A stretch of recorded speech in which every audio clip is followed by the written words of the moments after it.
Hey guys, so I've been meaning to do this for a while. I was going to do an out loud read of an excerpt from my third book, Reasons to Heal, which is out in July. So Whisper's giving me some moral support. So here we go. This is from chapter 7, and this is sort of my two characters' first meeting, kind of, but not really. Do excuse me, I do have a cold. Yet more old school cops who didn't seem to be able to bend with their knees. Autumn really brought the beetles from the cracks. Cudsy validated and saved the note she had completed, then clicked on the schedule. Molly blew. She treated both men and women in her job, working in the physiotherapy department of occupational health for police staff. Those not in management or support services either got injured in the line of duty or did some harm to themselves through lack of care. One sergeant had twisted his ankle whilst getting in his squad car. He hadn't even been in a rush. Her patient's diagnosis read scapular fracture. She clicked on the x-ray. A thin black line spread like a small lightning bolt across the scapular body, close to the pointed lower edge. A brief flash of empathetic pain coursed through Cudsy's shoulder and upper back. Something she often experienced, luckily confined to the minute or so before the patient arrived. Kudsai! The tinny nature of the voice coming through the small speaker on her phone was less annoying than the fact that the receptionist insisted on using her full first name. Cudsy grimaced, but then forced a relaxed smile onto her face. Yeah, Hayley? Your 11 o'clock is here. Good. Send her through. A moment later there was a tap at the door. Come in. Most of the female police officers that graced her clinic were tall and lanky or butch and a little overweight. Either way, they had presence and strength. The woman who walked through her door was small, tiny actually, and didn't look in any way like Cudsy's usual client. Hello, my name is Cudsy and I'm your physio. Cudsy held out a hand to Molly Blue, who had long blonde hair in a very messy bun. Her left arm was held to her body in a navy blue sling, with a strap that went from her hand over her shoulder. The sling seemed to be in the correct position. Cudsy made a mental note. Molly. Something glinted in Molly's eyes. Hello. Take a seat. She nodded to the visitor's chair. Molly sat, crossed her jean-clad legs. She wore the boots the police service provided. Cudsy recognised the style. The large t-shirt Molly had on was rumpled but clean. No problem with her ability to look after herself then. Good. She wasn't skinny, not in any sense, but she definitely wasn't overweight. Also good. Cudsy's job wouldn't become a nagging battle. First of all, I'll assess your range of movement. Then I'll show you some exercises you can start doing at home. Molly nodded. Then she took a deep breath. I was hoping you could show me some stuff that would help me heal more quickly. Cudsy wheeled her chair close to Molly and supported her forearm while she removed the sling. More quickly? Another twitch crossed Molly's expression. Yeah, like in a few weeks instead of a few months. Once her eyebrows had flown upwards, Cudsy gave her new patient what she hoped was a reprimanding look. I understood perfectly what you meant. English is not my first language, but it doesn't mean I don't speak it better than you. Pink lips parted, and a flush tainted Molly's cheeks. I'm so sorry. I didn't mean it like that. Cudsy gave her a grin. I'm only kidding. Breath whooshed out of Molly, and she laughed. She kept a gaze on Cudsy as her arm was lifted and moved out to the side, then across her chest. Ow. Sorry. Cudsy replaced Molly's arm against her body, then turned to her computer to write up her findings. What makes you think I have some magical remedy for healing the human body? She side-eyed Molly, then went back to her screen. I want to go back to work. Molly wiggled in her seat.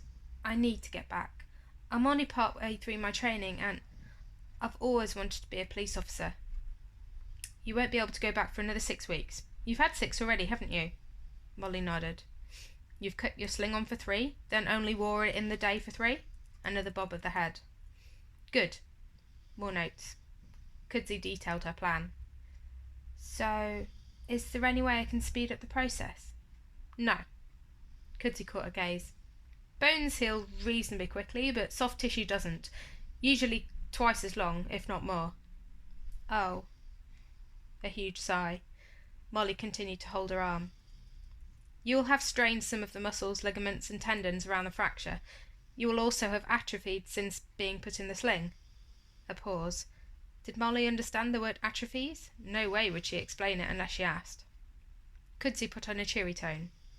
Let's get on with the exercises, Then we can chat a little bit about what the future holds. Misery seemed to have set in. Molly was slumped, and her gaze was downcast. She let out another sigh. Chin up, Miss Blue. My patient needs to be patient. A tiny flicker lit up Molly's eyes. That's worse than my tutor's jokes. Oh, really? Cudsey stood and crossed the clinic to a bare wall. Come on then, on your feet. Watch what I do. She showed Molly the first exercise, the shoulder blade squeeze. Molly copied her, but it was clear she pushed her disused muscles too hard. That's enough. Don't force your arm to do things it doesn't want to do. The look on Molly's face had shifted back to depression, perhaps with something that mirrored anger dotted about in it. I only want to do my best. The body is a remarkable thing. It protects us from harm by producing pain signals. We need to listen to those signals whilst we're healing. They will tell us if we need to stop or do less. There was a pause. Molly gazed with glassy eyes into the garden through Cudsey's office window. Cudsey decided on another joke. Is English your second language?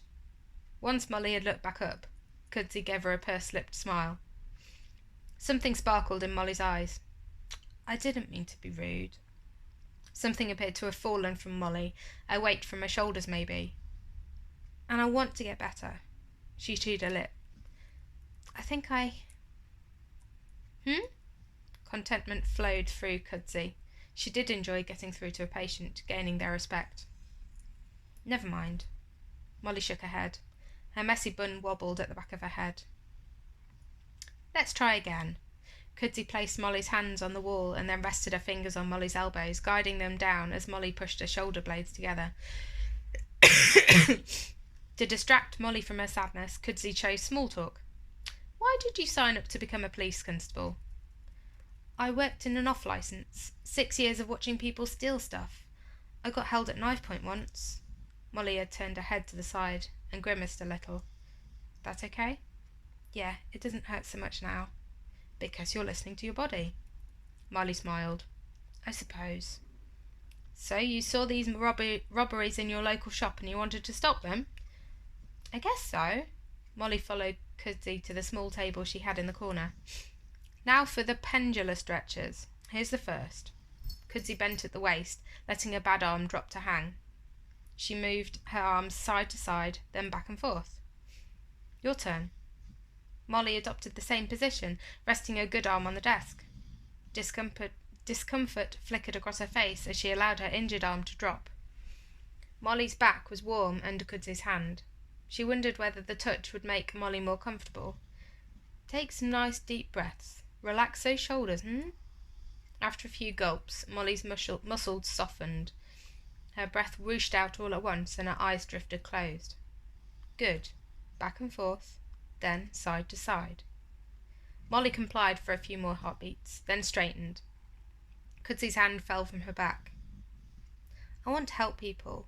I want to be there when the public needs me. I want to add something to the world. Warmth flowed through Cudsey. It was rare she heard such depth of emotion from an officer, even a trainee, someone who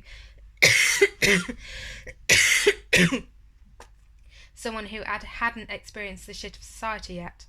As they stood in front of one another, Cudsey realised how short in stature Molly was. An entire head shorter than Cudsey. 30 years ago they wouldn't have let you in. I know. Molly shrugged with a good shoulder. There was no ounce of embarrassment about the fact, and Cudsey found it refreshing that an officer was so comfortable in her body. The last exercise is like the last, only in a circle. Do it carefully. Okay. A look of curiosity sparked in Molly's eyes. So, why do you do what you do? Why did I choose to be a physio? A nod. I enjoy torturing people? Even though Cudsey said it simply, it still caused a grin to form on Molly's face. Okay, sadist then. No, I like to help people too. Molly smiled. Her memory stuck struck her like an electrical spark. OMG bar several weeks ago. Jane had been flirting with a woman on a bar stool who looked new.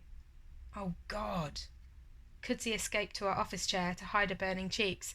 So Molly had seen her in a gay bar. That was okay. She was bound to find a patient or two when she was out in a social context. If only the same look of recognition hadn't crossed Molly's face a second after her own had made an appearance. The visitor's chair squeaked as Molly sat. I knew I'd seen you somewhere. Coodsey held in a groan. She tried to divert Molly away from the truth, the fear that Molly would somehow meet and talk to her parents, a burning presence in her mind. I don't think so. Yes, at OMG. You were with your mates, that Jane woman. A giggle. She was a bit scary. She's a pussycat, really. Coodsey swallowed and screwed her eyes shut. Listen, I'd appreciate if... Could we please keep it professional? Course we can. Insistence dripped from Molly's words. It's not a problem, honestly. When Coodsey looked, Molly was gripping her discarded sling. Thank you. Coodsey rifled in her top drawer and grabbed a leaflet. Here are the exercises in clever little pictures. Molly seemed taken aback, perhaps because the topic of conversation moved so swiftly on, but she nodded and reached out. I'll see you once a week for 6, and you can go to the physio group if you like. Coodsey smiled. It's a nice place to socialise with other officers who've been injured. I've been told it's better than counselling. In that case, I'll be there. Molly huffed and chewed on her lip. It's not like I have anything else to be doing. Exercises 3 times a day, but a few reps each time. Build it up very slowly. She pointed at Molly in a teasing way, narrowing her eyes again. The desired effect, another slight blush, was almost immediate. No barrelling on ahead and overdoing it, Miss Blue. You will not heal more quickly. You will simply make it worse. She waggled a finger in Molly's direction. That caused a deeper blush and a wide but shy grin. You hear me? Please don't call me Miss Blue. It's weird. Molly, then? Perfect. Coodsey studied Molly for a moment, taking in her clear blue eyes and the note of sadness that remained despite her bravado. She helped with her sling, securing it in place so Molly didn't have to struggle. If you comply with my recommendations, you will make a full recovery. It might not be as soon as you like, but you will recover. The urge to comfort took her over, so Coodsey followed her instincts and placed her hand on Molly's good shoulder. She smoothed once with her thumb, a professional gesture. What do you like to do? Lots of stuff. What do you like to do? Molly's cheeks had grown rosy. Cinema, walks on the beach, and a good game of backgammon? Really? Molly chuckled. You sound like a dating advert. You'd be lucky to find me on a dating website. Why had Coodsey's tone dropped? The urge to flirt gripped her, and she found it difficult to push away. Molly blinked. I thought you said you wanted it to be kept professional. You're practically asking me out. No. Coodsey yanked her hand away and sat back, shoving her chair so her legs were back under the desk. No, I was not. She grappled for words and touched her chin. I was simply wondering what activities you enjoyed doing. Then we can formulate a goal for your recovery. Oh. Molly stared at the floor. My mistake. I think that'll do. Hope you guys enjoyed. See you soon.